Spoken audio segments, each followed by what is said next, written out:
अस्सलाम वालेकुम dear students, कैसे हैं आप। उम्मीद करता हूं कि सब स्टूडेंट्स खैरियत से होंगे और अपने नए सेशन को स्टार्ट से ही अच्छे तरीके से तैयार करने की भरपूर कोशिश कर रहे होंगे। बच्चे, मैं आप लोगों के साथ एक बात यहाँ पे शेयर करता हूँ कि अगर आप स्टार्ट से ही पढ़ना शुरू कर देते हैं और अगर आप डेली का कोई एक ट्रांसलेशन पैराग्राफ या एक क्वेश्चन करते हैं ना, तो 30 डेज आपके एक मंथ में 30 पैराग्राफ या 30 क्वेश्चंस आपके हो जाएंगे। तो 2 मंथ की बात करें तो 60 और 3 मंथ की बात करें तो 90 पैराग्राफ आप लोगों के कवर हो जाएंगे।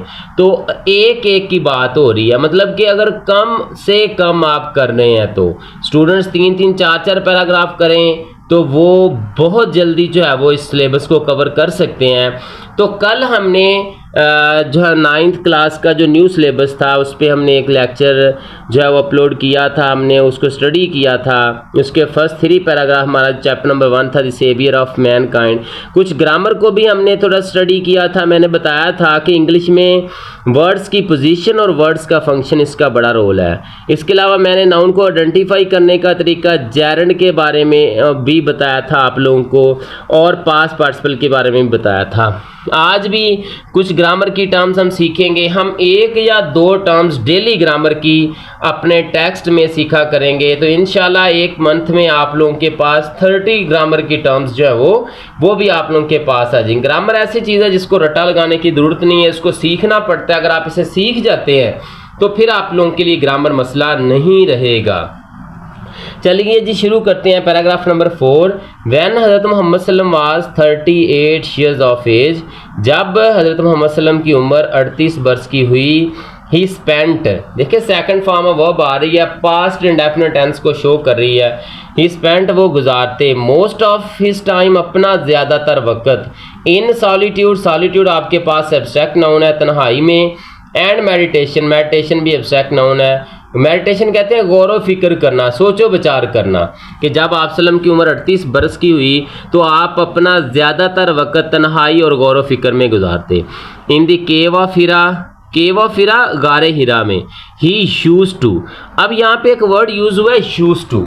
जब भी वर्ड यूज्ड टू आए तो इसका मतलब क्या होता है कि जो राइटर है ये किसी पास्ट हैबिट को शो करना चाहता है। यूज्ड टू, जब भी राइटर ने किसी पास्ट हैबिट को, किसी पास्ट रूटीन को शो करना हो तो वो यूज्ड टू का वर्ड यूज़ करता है। जैसे कि यहाँ पे टेक्स्ट में उसने क्या लिखा है, ही यूज्ड टू रिटायर, मतलब कि वो कहना चाहता है कि आप मुसलसल जाया करते थे, विद फूड, खुराक के साथ, एंड वाटर, और पानी के साथ, एंड स्पेंड, और गुजारते, डेज एंड वीक्स, दिनों को और हफ्तों को, in remembrance of Allah, remembrance of Allah, Allah की याद में आप वहाँ पे कई दिन और कई हफ्ते गुजारा करते थे। ठीक है, तो ये पास्ट हैबिट को शो कर रहा है। अच्छा जी, इसके बाद चलते हैं, हमारे पास पैराग्राफ नंबर 5 आ गया है। पैराग्राफ नंबर 5 देखिए जी, the period of waiting had come to a close, period of waiting, इंतज़ार की घड़ियाँ, had come to a close, ख़त्म हो चुकी थी। हिज हार्ट, आपका दिल, हिज से मुराद आप सल्लल्लाहु अलैहि वसल्लम की ज़ात है, हार्ट दिल, वाज ओवरफ्लोइंग, ओवरफ्लो का मतलब होता है किनारों तक भरा हुआ होना, लबालब, विद प्रोफाउंड, शदीद, कंपैशन, हमदर्दी से, फॉर ह्यूमैनिटी, आपका दिल इंसानियत के साथ शदीद हमदर्दी से लबरेज था। ही सल्लल्लाहु अलैहि वसल्लम हैड अ प्रेसिंग अर्ज, प्रेसिंग अर्ज शदीद ख्वाहिश। यहाँ पे अगर हम बात करें आप प्रेसिंग अर्ज, मतलब कि टू से पहले आर्टिकल के बाद 2 वर्ड आ रहे हैं, तो अर्ज यहाँ पे हमारे पास नाउन हो जाएगा और प्रेसिंग हमारे पास क्या बन जाएगा, एडजेक्टिव बन जाएगा। ठीक है, वैसे ये प्रेजेंट पार्टिसिपल है, इसको यहाँ पे हम एडजेक्टिव के तौर पर यूज़ करेंगे क्योंकि प्रेजेंट पार्टिसिपल जो होता है वो एडजेक्टिव यूज़ होता है। पास्ट पार्टिसिपल भी मैंने जैसे कल आपको बताया कि एडजेक्टिव के तौर पर यूज़ होता है, लेकिन वो सेकंड फॉर्म वर्ब होती है। वर्ब की फर्स्ट फॉर्म जिसको हम प्रेजेंट पार्टिसिपल कहते हैं, आईएनजी के साथ जब आती है, जब वो एडजेक्टिव का काम कर रही होती है तो हम उसे कहते हैं कि ये यहाँ पे हमारे पास प्रेजेंट पार्टिसिपल है। टू रेडिकेट, टू रेडिकेट का मतलब क्या है, ख़त्म करना। अब यहाँ पे इन्फिनेटिव का यूज़ किया है। अब इन्फिनेटिव का यूज़ बहुत से बच्चे जानते होंगे, कुछ बच्चों को पता नहीं होगा, लेकिन ज़्यादातर बच्चों को इन्फिनेटिव का यूज़ नहीं आता होगा। इन्फिनेटिव की पहचान क्या है कि टू के साथ अगर वर्ब की फर्स्ट फॉर्म आ जाए, जैसे हमारे पास है टू गो, जैसे हमारे पास है टू गो, टू वॉक, ठीक है, तो ये इन्फिनेटिव है। अब इन्फिनेटिव का यूज़ क्या है? इन्फिनेटिव की पहचान मुश्किल नहीं है, इसका यूज़ क्या है? इन्फिनेटिव जो होता है ना, ये किसी भी सेंटेंस में सब्जेक्ट या फिर ऑब्जेक्ट के तौर पर यूज़ होता है, ठीक है। सब्जेक्ट और ऑब्जेक्ट के तौर पर जो वर्ड्स यूज़ होते हैं वो किस चीज़ का फंक्शन देते हैं? क्योंकि मैंने आप लोगों को कहा था कि इंग्लिश में आपने फंक्शन को और पोजीशन को, इनकी पोजीशन जो होती है वो सब्जेक्ट ऑब्जेक्ट है, और सब्जेक्ट ऑब्जेक्ट जो पोजीशन में आते हैं उनका फंक्शन क्या होता है? उनका फंक्शन होता है नाउन। मतलब कि इन्फिनेटिव जो है नज़र आने में ऐसे हैं जैसे कि वर्ब हों, लेकिन ये वर्ब्स नहीं होते, ये क्या होते हैं? ये होते हैं नाउन्स, इसलिए इन्हें वर्बियल नाउन कहा जाता है। इन्हें क्या कहा जाता है? वर्बियल नाउन। ये आपके वर्बियल नाउन है, जो वर्ब की सूरत में नज़र आने वाले नाउन। अब इनको इस्तेमाल कब करना है? जब उर्दू फिक्रे के दरमियान में ना, ने, नी वगैरह आ रहा हो तो हमने क्या करना है कि इनका यूज़ करना है, ठीक है। जैसे हमारे पास ये फिक्रा है, he had a pressing urge to eradicate, आपकी शदीद ख्वाहिश थी ख़त्म करने की, किस ना आ रहा, नहीं आ रही है, रॉन्ग बिलीफ, गलत अकायद को, सोशल ईवल्स, माशरती बुराइयों को, क्रूअलिटी, जुल्म को, एंड इनजस्टिस और नाइंसाफ़ी को। मतलब कि आपकी शदीद ख्वाहिश थी कि आप जो है वो ख़त्म करें किसको? गलत अकायद को, माशरती बुराइयों को, जुल्म को और नाइंसाफ़ी को। अच्छा जी, the moment had come arrived, वो लम्हा आ चुका था। हैड अराइव्ड, हैड के बाद वर्ब की थर्ड फॉर्म आती है। कहाँ कहाँ पे वर्ब की थर्ड फॉर्म आती है? कि आप जानते हैं कि हम वर्ब की थर्ड फॉर्म कहाँ कहाँ पे यूज़ करते हैं? अगर आप जानते हैं तो मुझे बताएं, ठीक है। सोचे बताएं। हाँ, सोच लिया कहाँ कहाँ पे आती है? या जब आपके फिक्रे में हैज़ आ रहा हो, हैव आ रहा हो, हैड आ रहा हो, या आपका फिक्रा हो पैसिव वॉइस का, कौन सा हो? पैसिव वॉइस का, तो फिर हमने वर्ब की थर्ड फॉर्म का यूज़ करना है, ठीक है। विल हैव, शैल हैव के साथ भी वर्ब की जो है वो थर्ड फॉर्म का ही यूज़ होता है। चले जी, नेक्स्ट देखते हैं हमारे पास क्या है। ही द मोमेंट हैड अराइव्ड, वो लम्हा आ चुका था। व्हेन ही सल्लल्लाहु अलैहि वसल्लम was to be bestowed, bestowed अता किए जाना था, विद नबूवत, जब आप सल्लम को नबूवत अता होना थी वो लम्हा आ गया था। वन डे, एक दिन, व्हेन ही सल्लल्लाहु अलैहि वसल्लम वाज इन केव ऑफ हिरा, जब आप गारे हिरा में थे, हज़रत जिब्राइल अलैहिस्सलाम केम, हज़रत जिब्राइल अलैहिस्सलाम आए, एंड कन्वेड और दिया टू हिम उन्हें, the following message of Allah, अल्लाह का ज़ैल का पैगाम, ज़ैल में पैगाम दिया। ये कुरान की आयत है जो सबसे पहले नबी सल्लल्लाहु अलैहि वसल्लम पर उतरी थी। आप यहाँ पे बताएंगे टू हिम क्या हमारे पास इन्फिनेटिव है? इसका आंसर मुझे कमेंट बॉक्स में आप देंगे। तर्जमा करते हैं हम इन कुरानी आयात का। रीड, पढ़िए, in the name of thy Lord, पढ़िए अपने रब के नाम के साथ। हु क्रिएटेड, जिसने पैदा किया, क्रिएटेड मैन, इंसान को पैदा किया। From a clot of congealed blood, congealed कहते हैं मुंजमद, क्लॉट कहते हैं लोथड़ा, मतलब कि जमे हुए खून के लोथड़े से पैदा किया। रीड, पढ़िए, एंड दाई लॉर्ड, आपका रब, is most the most bountiful, bountiful अता करने वाला है, नवाजने वाला है, आपका रब सबसे ज्यादा नवाजने वाला है। हु टॉट, जिसने सिखाया, द यूज ऑफ पेन, जिसने कलम का इस्तेमाल सिखाया। टॉट मैन, इंसान को सिखाया, that which he knew not, जो वो नहीं जानता था। Paragraph number 6, the revelation of the divine message, revelation इंकिशाफ को कहते हैं, ये भी नाउन के तौर पर यूज हो रहा है। Of the divine message, divine यहाँ पे एडजेक्टिव है, मैसेज भी नाउन है, कि जो डिवाइन मैसेज था, इल्हामी, खुदा की तरफ से जो पैगाम था उसका इंकिशाफ, विच, जो के कंटिन्यूड, जारी रहना था, फॉर नेक्स्ट 23 ईयर्स, जो अगले 23 साल तक जारी रहना था। हैड बिगन, शुरू हो चुका था। एंड और दी रसूलुल्लाह सल्लम हैड अराइजन, अराइजन उठ खड़े हुए थे। To proclaim, to plus verb की फर्स्ट फॉर्म, ये भी इन्फिनेटिव के तौर पर यूज हो रहा है। दी वननेस ऑफ अल्लाह, के रसूलुल्लाह सल्लम उठ खड़े हुए थे अल्लाह की वहदानियत के लिए, उसकी तबलीग के लिए, प्रोक्लेम तबलीग के लिए। यूनिटी ऑफ मैनकाइंड, कि एक तो आपने अल्लाह की वहदानियत की तबलीग करनी थी, दूसरा आपने इंसानियत को यूनिटी का मतलब कि इंसानियत को मुत्तहद करना था, यकजा करना था, उसके लिए उठ खड़े हुए थे।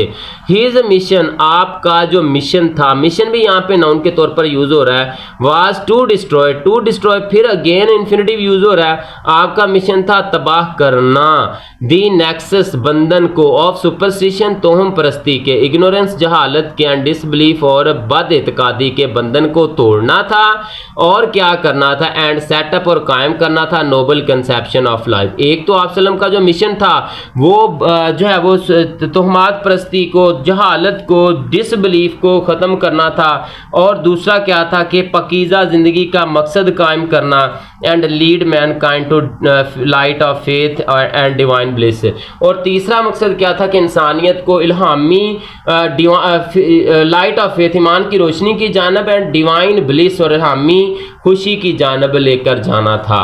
पैराग्राफ नंबर 7 हमारे पास है, सिंस चूंकि डिसबिलीफ ये कीदा, वाज थ्रेटनिंग धमकी था या खतरा था, देर उनकी डोमिनेंस उनके गलबे के लिए, चूंकि उनका ये कीदा था उनके गलबे के लिए, इन दी सोसाइटी माशरे पर उनके गलबे के लिए खतरा था। फिर क्या हुआ, दी पैगन कहते हैं काफरों को, अरब के जो पैगन थे, काफर थे, स्टार्टेड उन्होंने शुरू कर दिया, क्या शुरू कर दिया, to mount, to plus verb की first form infinitive again use हो रहा है, एक ये इन्फिनिटिव होता है टू प्लस वर्ब की फर्स्ट फॉर्म। कई जगह पे आप लोगों ने इस तरह भी देखा होगा कि वर्ब की फर्स्ट फॉर्म अकेली आ रही है, ठीक है। जैसे मैं एक फिक्रा आप लोगों के सामने लिखता हूं, he made me laugh, he made me laugh. अब यहाँ पे लाफ जो है क्या ये इन्फिनिटिव है या वर्ब है? अगर लाफ हमने इसका यूज देखना है, ये इस ऑब्जेक्ट वाली जगह पे आ रहा है तो ये हमारे पास इन्फिनिटिव है। अगर ये इन्फिनिटिव है तो टू किधर? ये इन्फिनिटिव है टू के बगैर, जिसको हम कहते हैं बेयर इन्फिनिटिव। इसे हम क्या कहते हैं कि ये बेयर इन्फिनिटिव है, टू के बगैर इन्फिनिटिव है। लाफ अगर आ जाए, ही लाफ्स इन दी क्लास, ही लाफ्स इन दी क्लास। अब यहाँ पे क्लास, अब यहाँ पे लाफ जो है ये वर्ब है, यहाँ पे क्या है, वर्ब्स है, वर्ब में आता है, यहाँ पे लाफ बेयर इन्फिनिटिव में आता है। तो इन्फिनिटिव एक टू के साथ वर्ब की फर्स्ट फॉर्म है, और एक जो बगैर टू के जिसे हम बेयर इन्फिनिटिव कहते हैं वो भी इन्फिनिटिव ही है। टू रिनाउंस तरक करना, देयर काज मतलब कि वो क्या चाहते थे कि आप अपनी काज को, मतलब कि आपकी काज क्या थी, इस्लाम था, उसे तरक कर दे। And take to idol worshipping, take to idol worshipping, और बुत परस्ती इख्तियार कर ले। ऑन वन ओकेजन एक मौके पर, दे सेंट उन्होंने भेजा, आ डेलीगेशन एक वफद। डेलीगेशन यहाँ पे नाउन के तौर पर यूज हो रहा है, कौन सा नाउन है जी, ये आपका जो नाउन है ये बिल्कुल सिंपल है, आपका कलेक्टिव नाउन है। दे सेंट उन्होंने भेजा, डेलीगेशन एक वफद, to the Rasool's kind and caring uncle, आपके जो मेहरबान और ख्याल रखने वाले चचा हज़रत अबू तालिब थे, उनके पास एक उन्होंने डेलीगेशन भेजा, एक वफद भेजा। दे टोल्ड हिम, उन्होंने मतलब कि डेलीगेशन ने आपके चचा को बताया, आइदर टू रेस्ट्रेन बाद रखें, दी रसूल सल्लम फ्रॉम प्रीचिंग अल्लाह's मैसेज, या तो अल्लाह के पैगाम से रसूल को बाद रखें, are to face their enmity, या फिर जो एमटी है उनकी दुश्मनी है उसका सामना करें। उन्होंने दो ऑप्शंस रखे आपके चचा हज़रत अबू तालिब के पास कि या तो इस्लाम कबूल को छोड़ दें, इस्लाम को छोड़ दें, इस्लाम की तबलीग को छोड़ दें, या फिर उनकी दुश्मनी का सामना कर लें। फाइंडिंग हिमसेल्फ, खुद को पाकर, इन डायलमा उलझन को कहते हैं, ये भी नाउन है, कौन सा नाउन है, एब्स्ट्रैक्ट नाउन है। खुद को उलझन में पाकर, he sent for his nephew, sent for यहाँ पे इसका मतलब क्या होगा, बुलावा भेजा, ठीक है, नेफ्यू भतीजे को, उन्होंने अपने भतीजे को, फ्रेजल वर्ब है ये, बुलावा भेजा। ही एक्सप्लेन्ड, आपने वजाहत की, टू हिम उनसे, दी सिचुएशन मतलब कि जो सिचुएशन थी, जो हालात थे उसकी वजाहत कर दी। दी रसूलुल्लाह responded with these memorable words, तो रसूलुल्लाह सल्लम झैल में जो मेमोरेबल यादगार अल्फाज दिए गए हैं, मेमोरेबल भी एडजेक्टिव के तौर पर यूज हो रहा है, उन अल्फाज में उन्होंने जवाब दिया। क्या अल्फाज थे? माय डियर अंकल, मेरे प्यारे चचा, if they put the sun in my right hand, आपने क्या कहा कि इफ़ दे पुट, अगर वो रख दे सूरज को, माय राइट हैंड, मेरे दाएं हाथ में, एंड द मून, और चांद को, इन माय लेफ्ट हैंड, मेरे बाएं हाथ में रख दें, इवन देन, यहाँ तक कि फिर भी, आई शैल नॉट अबंडन, मैं छोड़ूंगा नहीं, तरक नहीं करूंगा, proclamation of oneness of Allah, Allah की जो वहदानियत है उसकी तबलीग से बाद नहीं आऊँगा। मतलब कि आपने दो टोक जवाब दिया उन्हें कि चाहे वो चांद मेरे दाएं हाथ में, सूरज मेरे दाएं हाथ में रख दें, चांद मेरे बाएं हाथ में रख दें, मैं फिर भी अल्लाह की तबलीग से, अल्लाह की वहदानियत की तबलीग से बाद नहीं आऊँगा। आई शैल सेटअप, मैं कायम करूँगा, दी ट्रू फेथ, आप रिजॉल्व थे कि मैं या तो सही अकीदा कायम करूँगा और या फिर क्या करूँगा, अपॉन दी ज़मीन पर, और perish in this attempt, perish फना हो जाऊँगा, मर जाऊँगा, इन दिस अटैम्प्ट, इस कोशिश में मर जाऊँगा।